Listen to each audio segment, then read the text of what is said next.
President Morehead, I guess since the statement was made yesterday about the lawsuit and everything, kind of what's your response to that? Well, you saw the statement that was put out by the NCAA president and the commissioners of the Power Four conferences. I really don't have anything to add to that, except that we'll certainly be in discussions about all those issues next week at the SEC meetings. Can I ask, you guys have always talked about a rainy day and the reserve and been careful about saying how it's dispensed and everything. Is the rainy day here now? Do you guys feel well heeled for what comes next? Well, you may have heard Ryan pointed out that some of our bond requirements require us to keep rainy day funds, and so we're always going to be in compliance with those bond requirements. We're not going to violate those, but I think we're in good shape. We'll manage it. I feel very good about the future where we're headed, and don't forget that those monies in reserve that helps our operating. The draw off of that helps our operating budget. So, in some degree, it's always raining, but we're ready for it, and we're ready to, like I said yesterday, focus on growing revenues and being more efficient in the way we operate. So, I'm sorry.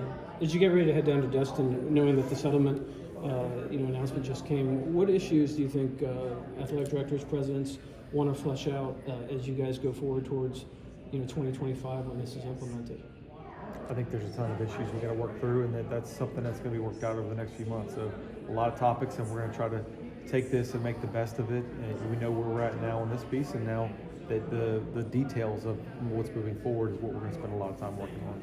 How much talk do you think there will be on the 9-game football schedule? I know the league is I don't know. I don't know how much how much time we'll have.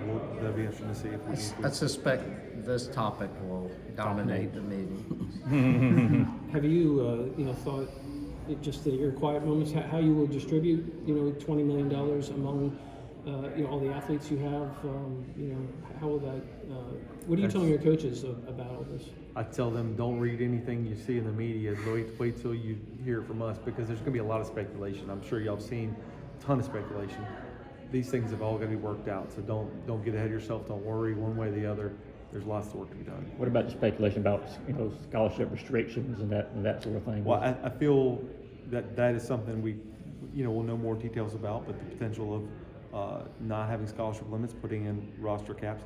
These are all the many details that are worked out over the next few months. So to speculate on how any of that's it's too early to get into the weeds of any of that right now.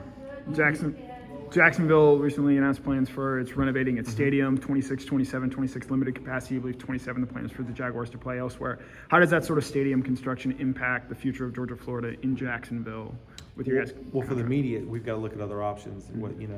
Whether that's home and home, whether that's neutral sites. So we're working with Florida to look at the options for those 2 years. And then beyond that, excited, once that construction is complete, we're excited to go back there and see the potential and opportunities to make it a really special game with what they're talking about doing. It looks like it's going to be an amazing project. Time for just a couple more. You lauded Ford Williams yesterday for their ability to continue to raise funds.